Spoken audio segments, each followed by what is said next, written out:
ठीक है, ये डेफिनेशन वापस से बता दे रहा हूँ। Coefficient of mutual inductance of two coils is said to be 1 Henry if the 1 volt induced EMF is set up in the one coil by changing the current in the neighboring coil with the rate of 1 ampere per second. हाँ जी बेटा, कितना time बचा है call disconnect होने में?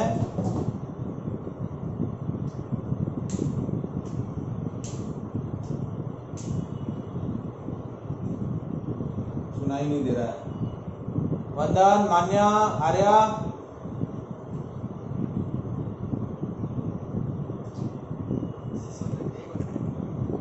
हाँ तो एक बार डिस्कनेक्ट हो जाओ, मैं कनेक्ट करता हूँ वापस।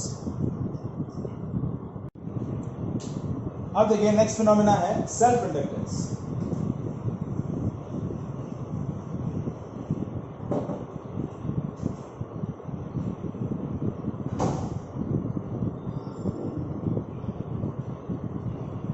ठीक है, या फिर हम इसको बोलते हैं सेल्फ इंडक्शन या सेल्फ इंडक्टेंस।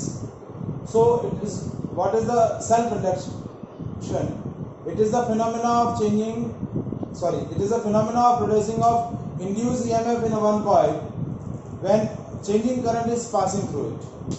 जब आप क्या करते हैं, किसी भी करंट कैरिंग कॉइल के अंदर चेंजिंग करंट सेटअप करेंगे, वेरिएबल करंट सप्लाई करेंगे, तो उसकी वजह से जो इंड्यूस्ड EMF उसके अंदर सेटअप होगा, तो that phenomena is called mutual inductance. तो वो फिनोमेना क्या बोला जाएगा? Mutual inductance. सो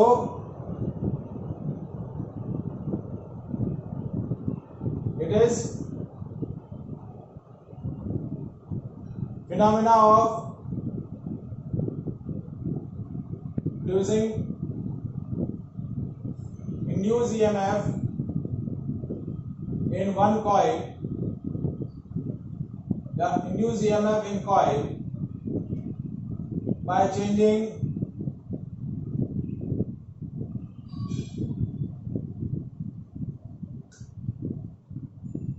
current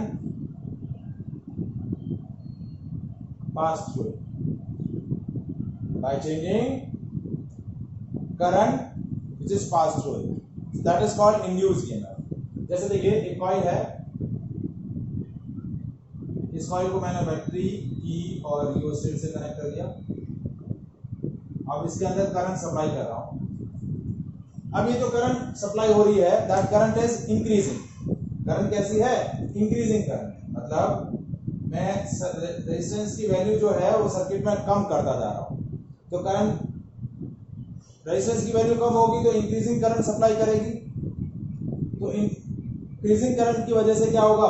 आपका जो मैग्नेटिक फील्ड प्रोड्यूस होगा वो इंक्रीजिंग मैग्नेटिक फील्ड प्रोड्यूस होगा, और इंक्रीजिंग मैग्नेटिक फील्ड क्या करेगा? इंड्यूस्ड ईएमएफ सेटअप करेगा। नाउ इंड्यूस्ड ईएमएफ की डायरेक्शन कैसे होगी? According to the Lenz law, induced EMF or induced current is set up in the coil in a such a way that it opposes the cause which produce it. तो इसका production किसकी वजह से हो रहा है? करंट में increment की वजह से इसका प्रोडक्शन हो रहा है। तो वो करंट में हो रहे इंक्रीमेंट का क्या करेगा? अपोज करेगा। क्या करेगा? करंट में हो रहे इंक्रीमेंट का क्या करेगा? अपोज करेगा। तो जो इंड्यूस करंट होगी वो क्या होगी? एक्सटर्नल करंट के अपोजिट फ्लो करें। ये जो देखिए ये बैटरी का ईएमएफ है, और इंड्यूस ईएमएफ जो होगा वो एक्सटर्नल ईएमएफ का क्या करेगा? अपोज करेगा। क्या करेगा? ये इंड्यूस ईएमएफ और इंड्यूस करंट की डायरेक्शन। तो इंड्यूस ईएमएफ और induce current will opposite to the external current and be opposite to the EMF of battery. यानी ये जो ईएमएफ है इंड्यूस्ड ईएमएफ, वो एक्सटर्नल ईएमएफ का क्या करेगा? बैटरी के ईएमएफ का अपोज करेगा। लेकिन सपोज मैं बैटरी के अंदर करंट जो सप्लाई कर रहा हूं,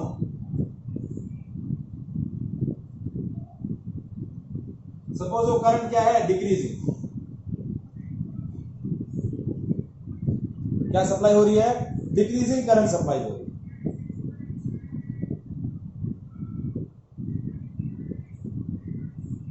तो डिक्रीजिंग करंट क्या करेगा? मैग्नेटिक फील्ड को डिक्रीज करेगा। तो अब इस बार इंड्यूस करंट क्या होगी? करंट की डायरेक्शन में होगी। एक्सटर्नल करंट की क्या होगी? डायरेक्शन में। क्योंकि इंड्यूस करंट क्या करेगी, एक्सटर्नल करंट का सपोर्ट करेगी। Direction of induce current in a such a way that it oppose the cause which produce it. तो करंट में हो रहे डिक्रीमेंट का वो अपोज करेगी, मतलब इंड्यूस करंट एक्सटर्नल करंट का क्या करेगी, सपोर्ट करेगी। एक्सटर्नल बैटरी के ईएमएफ का वो क्या करेगा, सपोर्ट करेगा। So that phenomena of producing a induced EMF in a coil by changing the current which is passing through it, उसकी करंट को चेंज करने से, चेंजिंग करंट पास करने से जो इंड्यूस्ड ईएमएफ सेटअप होगा वो क्या बोला जाएगा, सेल्फ इंडक्शन। अब देखिए सपोज इस कॉइल के अंदर जो नंबर ऑफ टर्न्स है, यदि वो मैं क्या ले लूं, n, क्या ले लूं, n, number of turns in coil क्या है, n, and the flux associated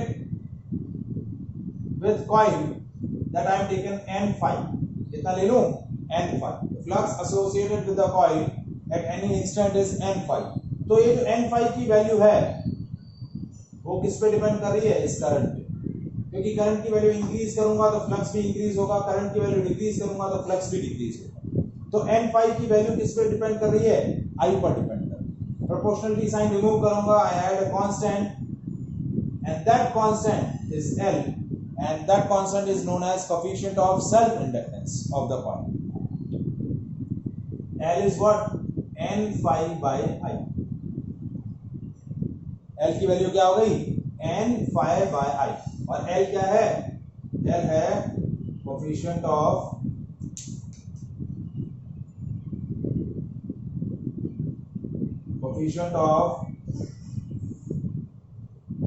self inductance of coil, coefficient of self inductance of the coil, this is called L। आया समझ में बेटा, ये यहां तक,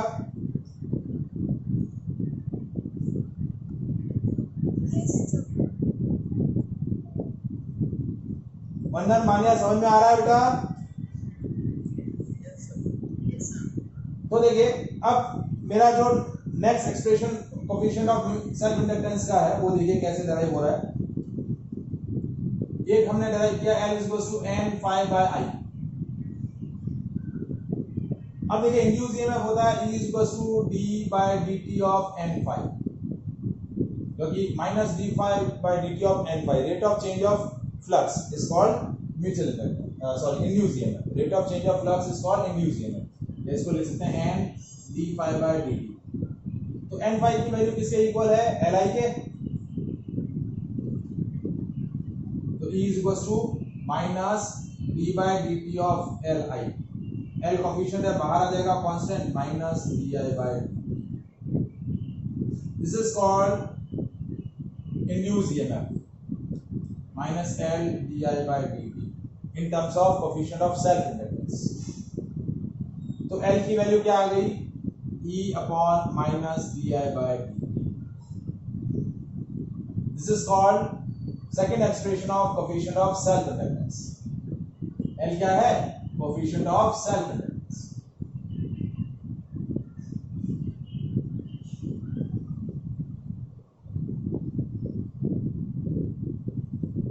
This is called coefficient of self inductance. Is it clear? Any doubt?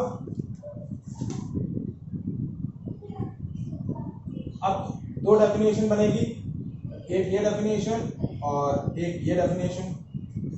देखिए दोनों definition मैं डिफाइन कर देता हूं।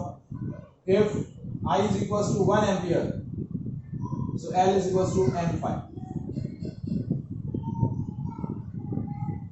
So coefficient of self inductance of coil is numerically equal to flux associated with coil if unit current flowing through it। यदि 1 ampere current इससे flow करेगी तो कोएफिशिएंट ऑफ सेल्फ इंडक्टेंस क्या होगा, L क्या हो जाएगा, L is equal to the flux associated with the coil.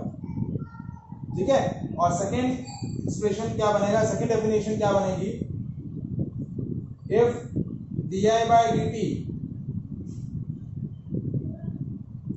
is equals to 1 ampere per second, तो L is equals to E। तो डेफिनेशन क्या होगी, coefficient of self inductance of the coil is numerically equal to the induced EMF set up in the coil if current changing in it by a unit rate। यदि इस coil के अंदर जो current है वो unit rate से change होगा, the rate of change of current is unit, then the coefficient of self inductance of coil is numerically equal to the induced EMF set up in the coil। Is it clear? इसका unit भी क्या होगा, unit of L क्या रहेगा, Henry, क्या रहेगा, Henry.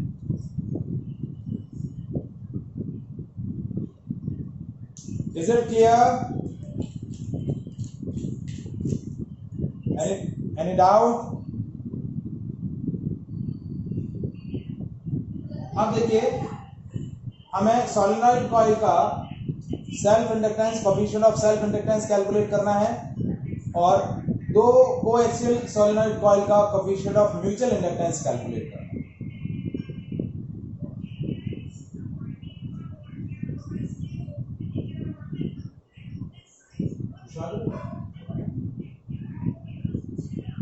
Mobile पर TV पे देख रहे हैं।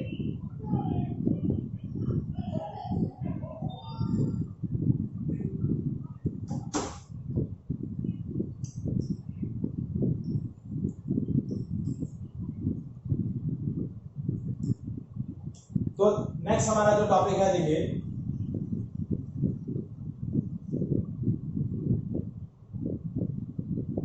कोएफिशिएंट ऑफ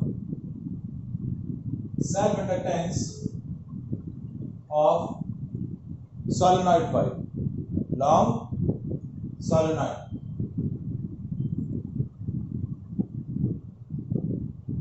ठीक है, ये सोलेनॉइड कॉइल है जिसे हमने बैटरी की और रियोस्टेट से कनेक्ट कर लिया है।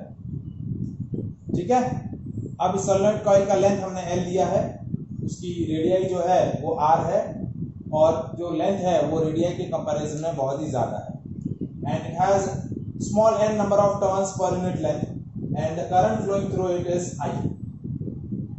क्या क्या डेफिनेशन है, क्या क्या इंफॉर्मेशन दिया हुआ है, length of solenoid coil is L, radius of solenoid coil is R और R is less than L। ठीक है, number of turns per unit length आपको क्या दे रखा है N, एंड करंट कितना फ्लो कर रहा है, कितना कर रहा है I। अब जैसे इसके अंदर करंट फ्लो करेगी तो इसके अंदर मैग्नेटिक फील्ड सेटअप होगा। So magnetic field in a coil, solenoid coil के अंदर मैग्नेटिक फील्ड क्या होगा, इसका एक्सप्रेशन पहले पढ़ चुके हैं, B equals to mu naught N into I। Ampere circuital law के अंदर हम पढ़ चुके हैं, magnetic field associated with the solenoid coil is mu naught N I। ठीक है, मैग्नेटिक फील्ड आ गया तो उससे आ जाएगा magnetic flux. So magnetic flux associated with coil क्या हो जाएगा, phi b, and that is N into phi। तो नंबर ऑफ टर्न्स है, that is the total number of turns, तो ये हो गया N into L, number of turns पर unit length into L। Phi की वैल्यू होती है B इनटू A। ठीक है, तो B की वैल्यू है mu naught N I into A, क्योंकि मैग्नेटिक फ्लक्स होता है B इनटू A। तो तो ये क्या हो गया देखिए, फाई बी की वैल्यू हो गई mu naught N square L I A. यहां तक समझ में आया बेटा?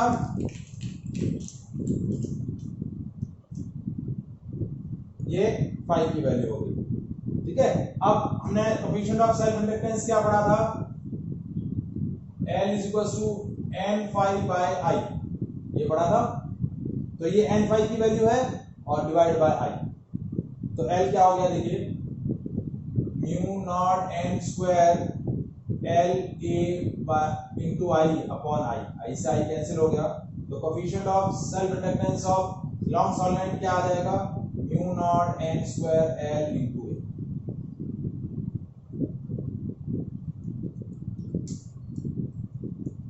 ठीक है, यदि टोटल नंबर ऑफ टर्न्स के फॉर्म में इसी इसको निकालूं तो n की वैल्यू होती है कैपिटल N अपॉन L, तो L की वैल्यू हो जाएगी mu naught n square by L square into L into a, तो L से L कैंसिल हो जाएगा, L की वैल्यू हो जाएगी mu naught n square by L into a। So that is the coefficient of self inductance of long solenoid coil. Is it clear?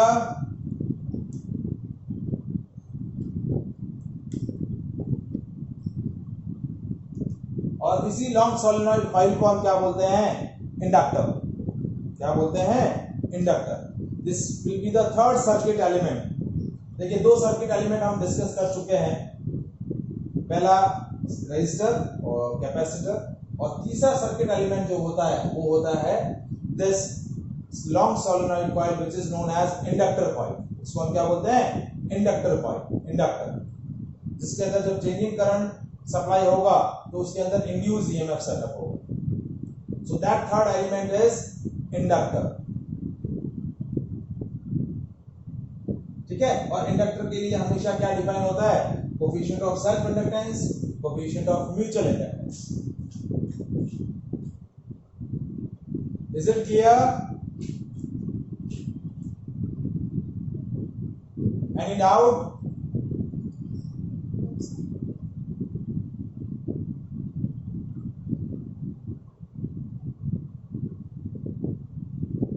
अब आता है इसी से रिलेटेड एक टॉपिक है, energy store in a inductor. क्या है, energy store in the inductor. जैसे कि बोला कि ये जो लॉन्ग सोलेनॉइड कॉइल है इसी को इंडक्टर कॉइल बोलते हैं। तो जब हम किसी करंट कैरिंग कॉइल में चेंजिंग करंट सप्लाई करते हैं तो उसके अंदर इंड्यूस ईएमएफ सेटअप होता है, और इंड्यूस ईएमएफ या इंड्यूस करंट की जो डायरेक्शन होती है वो इस तरीके से होती है कि वो करंट में इंक्रीमेंट, यदि करंट इंक्रीज हो रही है तो उसके इंक्रीमेंट का अपोज करेगी, और यदि करंट डिक्रीज हो रही है एक्सटर्नल करंट तो उसका सपोर्ट करेगी। तो जो इंड्यूस ईएमएफ है या तो वो एक्सटर्नल ईएमएफ का अपोज करेगा या फिर एक्सटर्नल ईएमएफ का क्या करेगा, सपोर्ट करेगा। क्या करेगा, सपोर्ट करेगा। सो वही चीज आपकी क्या करेगी, वही मैकेनिज्म जो है इंडक्टर के अंदर क्या स्टोर करवाएगा, मैग्नेटिक एनर्जी। क्योंकि किसी भी सिस्टम के अंदर एनर्जी स्टोर जो होता है वो किसकी वजह से होता है, वर्क डन से। Capacity of doing work is called energy. ठीक है, तो देखिए एनर्जी स्टोर्ड इन इंडक्टर। देखिए अब तक हमने जितने भी एग्जांपल लिए हैं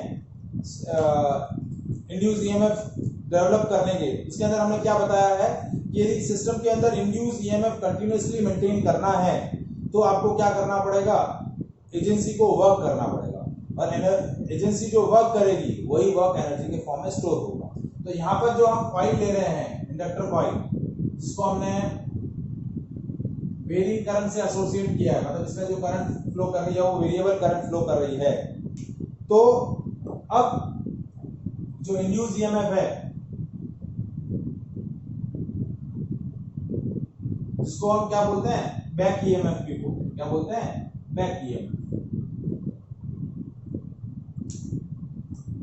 So that back EMF is opposed in the any change in a current. इस करंट में हो रहे चेंज का वो क्या करेगा, अपोज करेगा, क्योंकि induce EMF direction of induce EMF in such a way that it oppose the cause which produce it. तो ये जो इंड्यूस ईएमएफ है वो सर्किट में हो रहा है, इस करंट का क्या करेगा, चेंज हो रहा है जो करंट, उसका क्या करेगा, अपोज करेगा। और यदि आपको बैक ईएमएफ कंटिन्यूअसली मेंटेन करना है तो क्या करना पड़ेगा, करंट को कंटिन्यूअसली चेंज करना पड़ेगा। यदि आपको बैक ईएमएफ सिस्टम के अंदर या इंड्यूस ईएमएफ सिस्टम के अंदर कंटिन्यूअसली मेंटेन करना है तो ये करंट क्या होगी, कंटिन्यूअसली चेंज होती रहेगी, और करंट चेंज होगी तो बैक ईएमएफ इसका अपोज करेगा। तो क्या होगा, एक एजेंसी चाहिएगी, वो एजेंसी क्या करेगी, that have to perform some work against the back EMF. Back EMF setup करना है तो करंट को चेंज करना पड़ेगा, और करंट चेंज करेंगे तो बैक ईएमएफ इसका अपोज करेगा। दोनों कॉन्ट्राडिक्टरी चीजें हो रही है, ठीक है, एक दूसरे का अपोज कर रही है। तो हमें एक एजेंसी चाहिए कि जो इस बैक ईएमएफ के अगेंस्ट क्या कर सके, वर्क कर सके, और वो वर्क क्या होगा, इंडक्टर के अंदर मैग्नेटिक एनर्जी के फॉर्म में स्टोर होता है। यदि बैक ईएमएफ का यदि मैग्नीट्यूड लूं, यदि बैक ईएमएफ का मॉड्यूलस है E, ये बैक ईएमएफ है, तो आपका वर्क डन क्या हो जाएगा,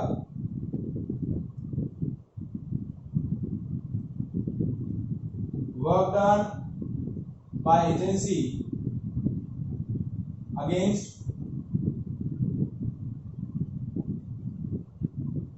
back EMF.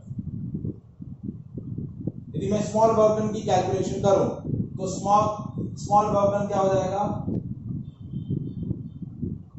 That is work done calculate करने के लिए वर्क डन होता है फोर्स इनटू डिस्प्लेसमेंट, फोर्स या फिर वर्क डन हम ले सकते हैं पावर इनटू टाइम। तो हाँ, ऐसा ले सकते हैं कि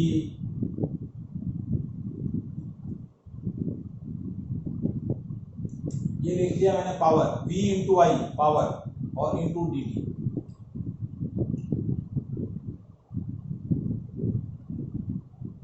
ठीक है।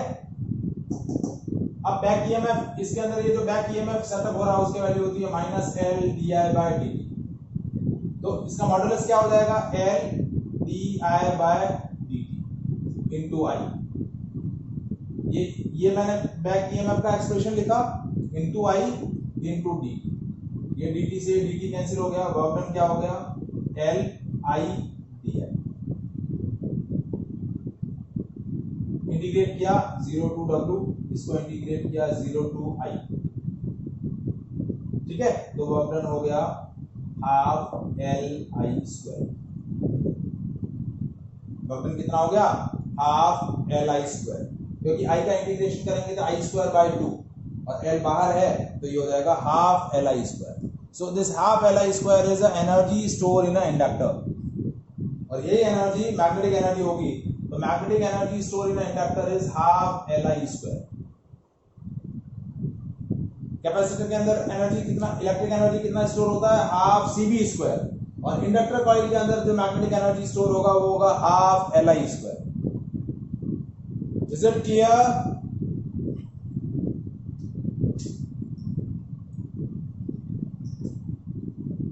आया बेटा समझ में ये? अब इसी से छोटा सा टॉपिक है एनर्जी डेंसिटी, एक लास्ट नोट डिस्कस कर लेते हैं।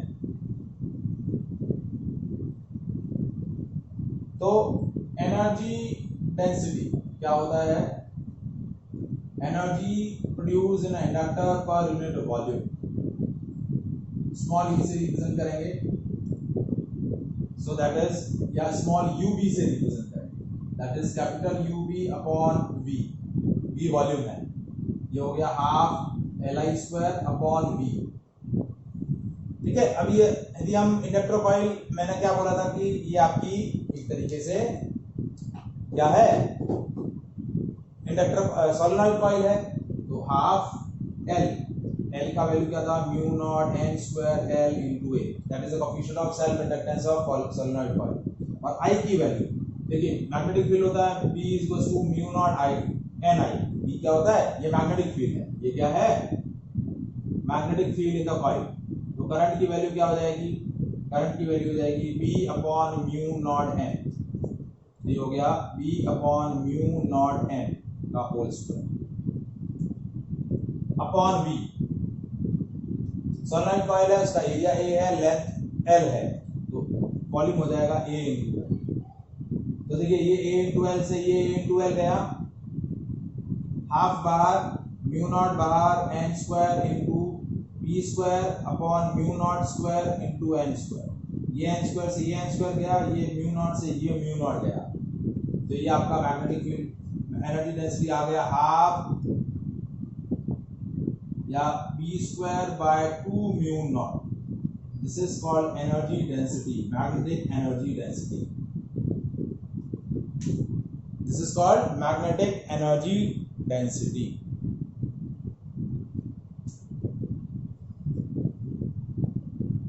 Is it clear?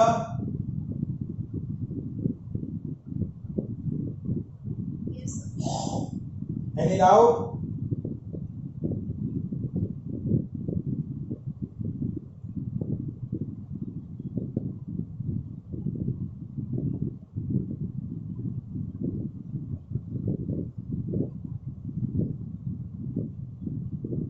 Confirm?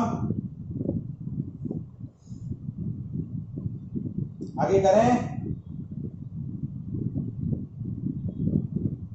Sir, और कितना बाकी है? अभी एक बाकी है, coefficient of mutual inductance of two coaxial solenoid coil, एक आर्टिकल वो बाकी है। फिर self inductance when the inductor coils are connected in a series and parallel, वो बाकी है। जैसे कि सीरीज और पैरेलल का ग्रुपिंग ऑफ कैपेसिटर्स किया था, रेजिस्टर किया था, वैसे इंडक्टर्स का बाकी है।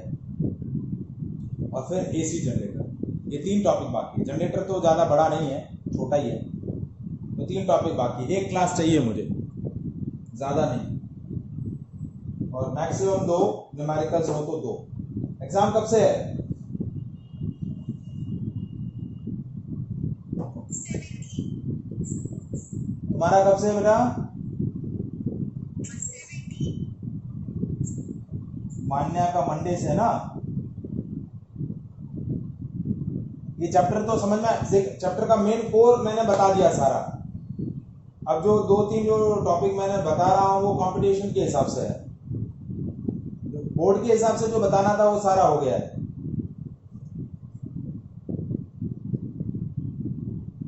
आया समझ में?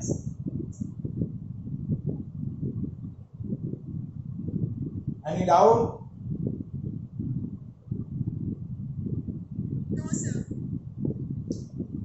चलिए, तो आज यहीं तक डिस्कस करते हैं, ठीक है?